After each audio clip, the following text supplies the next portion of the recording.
sana lagi. Kan ada batang kayu besar tuh, 100 meter lagi di sana. Keramat apa? Kuburan ini sana. Ini. Berada di sana. Ya. Kok pindah sendiri ya? Nah, itu.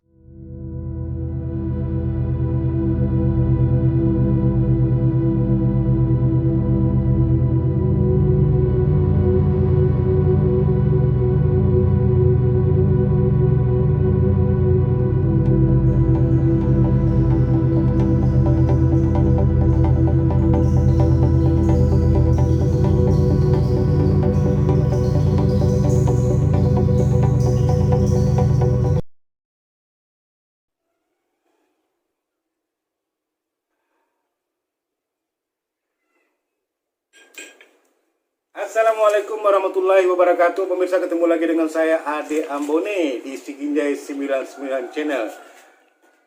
Channel untuk penelusuran sejarah, pengupas sejarah yang ada di Kabupaten Batanghari secara khususnya maupun Provinsi Jambi secara umumnya. Saya sekarang berada di Kota Tua, pemirsa. Kota Tua yang penuh dengan sejarah, syarat dengan sejarah baik berhubungan dengan Kerajaan Melayu Jambi maupun sejarah perjuangan kemerdekaan RI, yaitu di Kelurahan Pasar Muara Besi. Sekarang ini Pasar Muara Besi adalah merupakan kota tua yang terabaikan. Pada kesempatan ini saya akan menelusuri daripada dua makam keramat.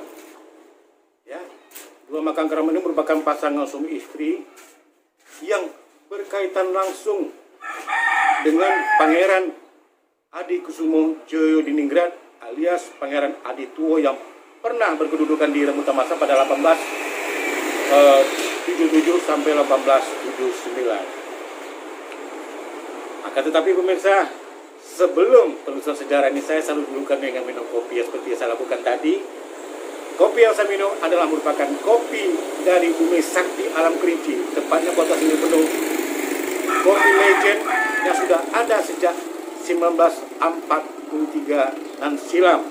Kopi tersebut adalah kopi Nur, ya. Kopi yang diracik dengan bahan-bahan biji kopi terpilih dan diracik sendiri oleh Hajah Nur Caya.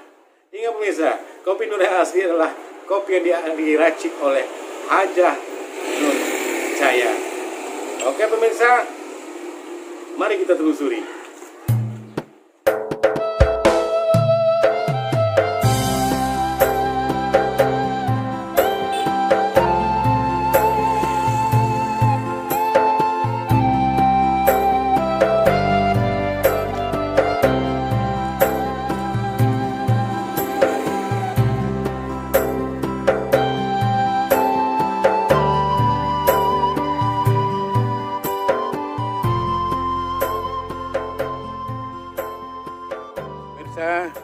Kita sudah sampai di lokasi di mana dimakamkan Raden Hashim beserta istri tercintanya Ratu Masofia.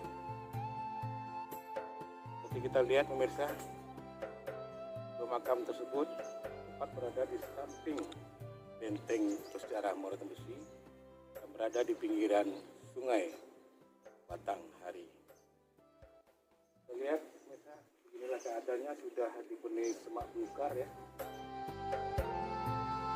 Tidak terawat sama sekali. Sekarang bersama dengan salah satu tokoh masyarakat orang Pasar yang akrab disapa dengan Kak Alfian. Kak Pian kata orang. Saya mau bertanya dengan beliau ya tentang sedikit sejarah daripada makam Raden Hashim dan makam Ratu Masofia ini. Konon dulu orang-orang bilang, Kak, ini makam ini dulu berada di sana Kak ya? Ya betul. Ini dulu kan, ini kan bangunan rumah komandan. Sementara ini kalau salah 100 meter ke sana lagi. Kan ada batang kayu besar tuh, 100 meter lagi di sana. Keramat apa? Kuburan ini sana. Ini Berada di sana. ya. Kok pindah sendiri ya? Nah itu ala-ala kan, sebab ini kan tahu-tahu 2000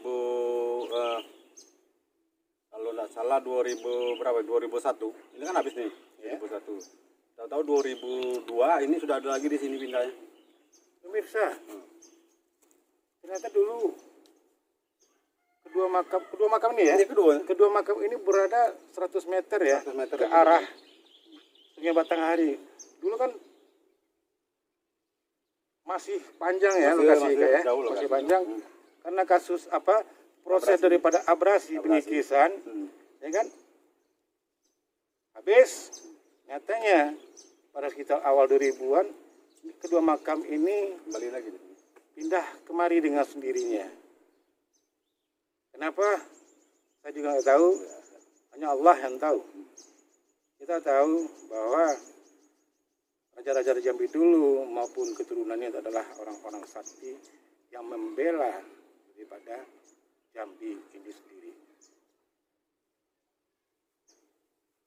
Setelah sampai pindah di sini Kak, itu yang memberi atap segala macam masyarakat Kak? Ini kebetulan kan ada orang Tionghoa kan dapat rezeki dari sini, mungkin betulnya dia dapat rezeki, dia ada yang atap Dua-duanya ya? dua-duanya. Termasuk di tembok Ya, ya? di tembok dia. Kalau asalnya cuma gini baik.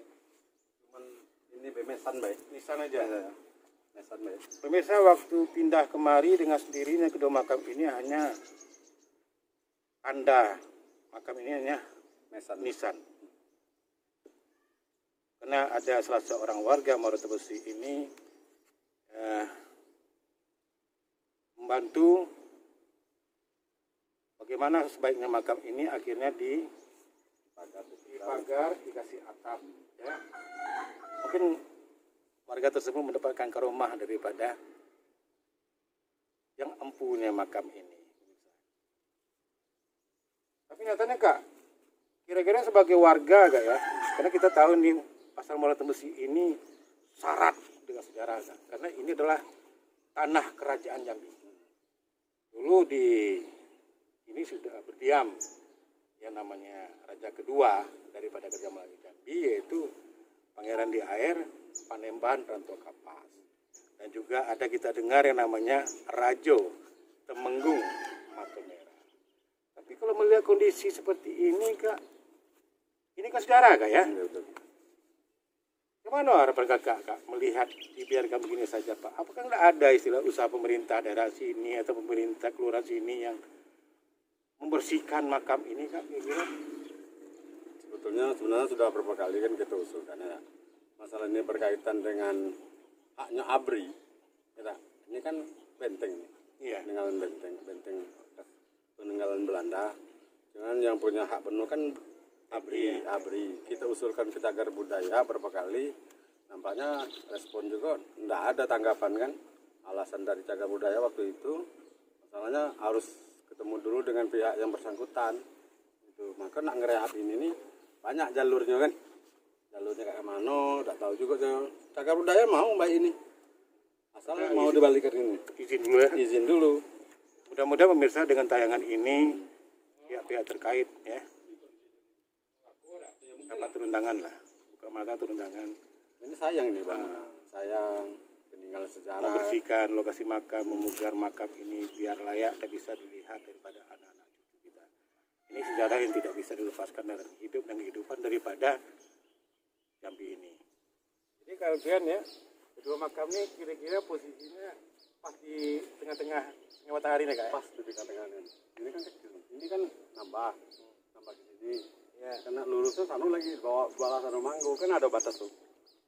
Jauh belah tuh. Itu kan nambah semua ini. Jadi karena longsor, tiba-tiba di sini dulu nggak ada makam. Ya ada makam. Nggak ada makam. Lapangan ini. Jadi awal 2000-an itu sudah ada makam di sini Kak ya. Ya. Itu pertama tahu ada makam di sini Kak.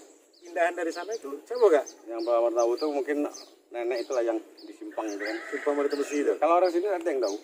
Nggak tahu. Ini kan kebetulan ini kan kotor ini dulu. Semak kan. Nah, bagi masyarakat sendiri karomahnya apa Kak? Kira-kira Kak? Karomah dari beliau.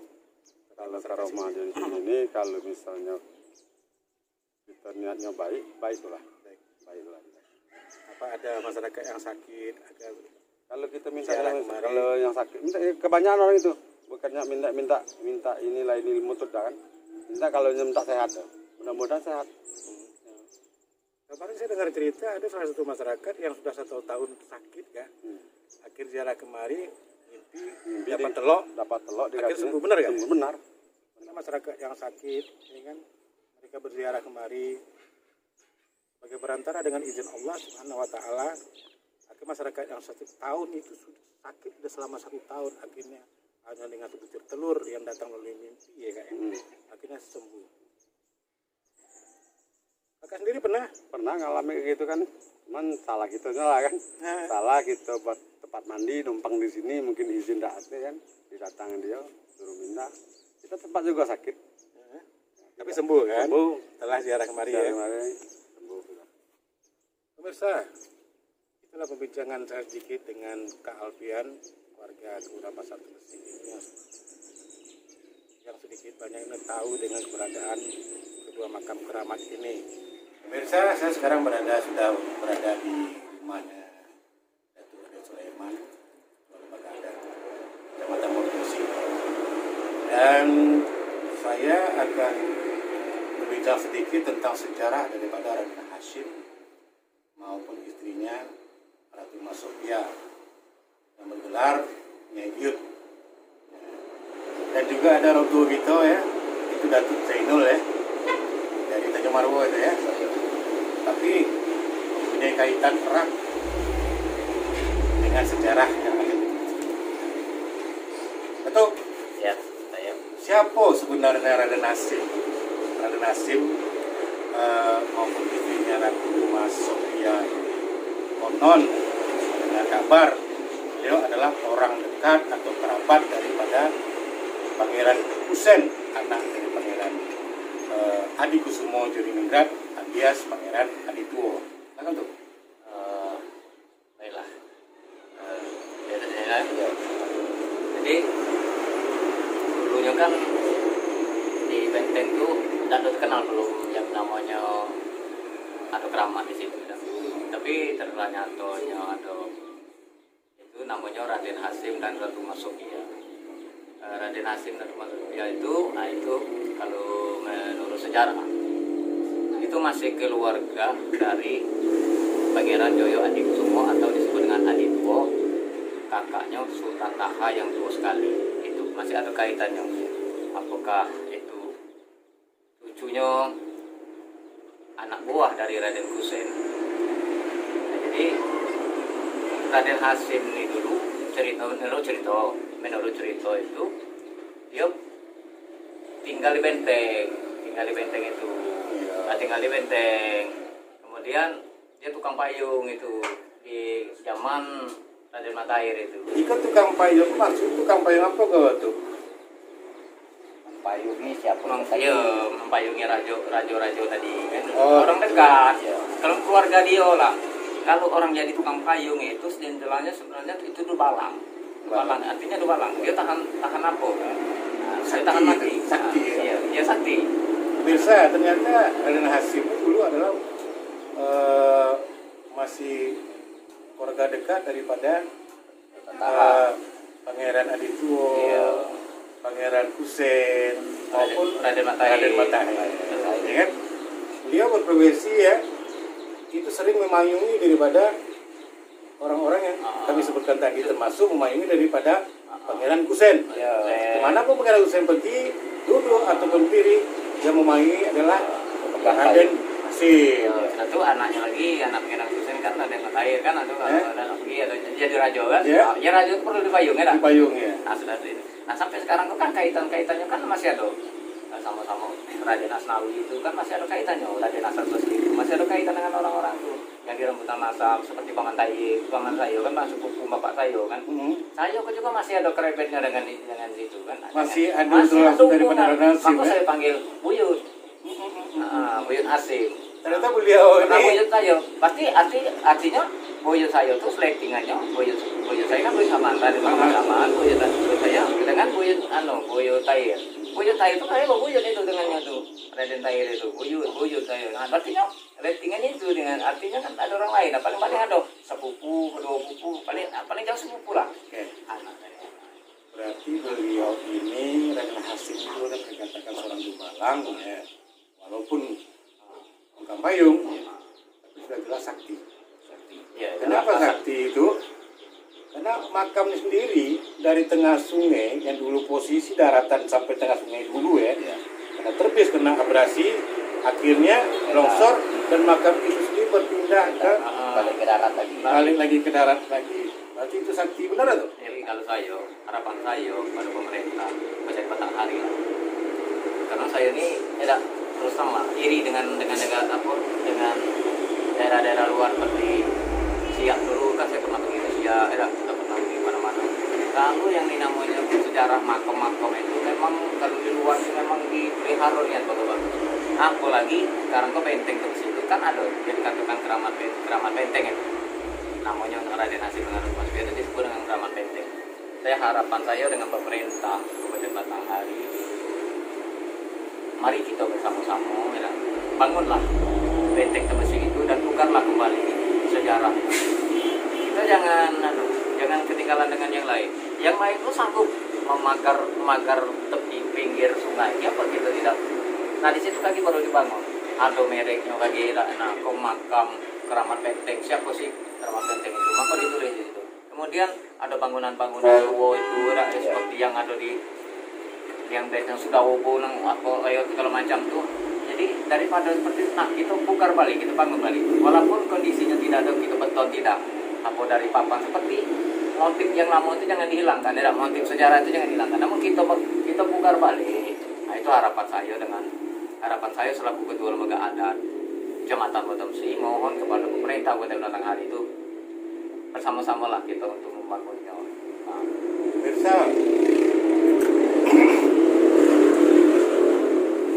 Datu Raden Sulaiman maupun Datu Zainul ya, yang mempunyai ikatan langsung dengan Datu Mas Sofia itu sangat menginginkan kepada pemerintah Pemkab Batanghari tolong buka mata, datang ke sana karena kedua makam keramat itu tidak bisa lepas daripada hidup dan kehidupan yang ada di Kabupaten Batanghari ini dan sangat-sangat erat hubungan dengan kerajaan Melayu Jambi. Tolong buka mata, turun, lihat kondisi dengan harapan bisa dipugar, ya kan?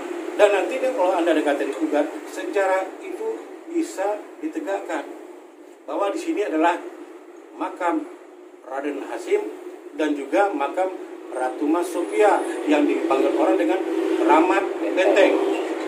Biar anak-anak cucu kita nantinya bisa mengetahui bahwa di situ adalah dua makam keramat yang datang langsung daripada leluhur mereka. Terima kasih Datuk Raden Sulaiman dan juga Datuk Zainul. Pemirsa, bangsa yang besar adalah bangsa yang sangat peduli dan menghargai sejarah itu sendiri.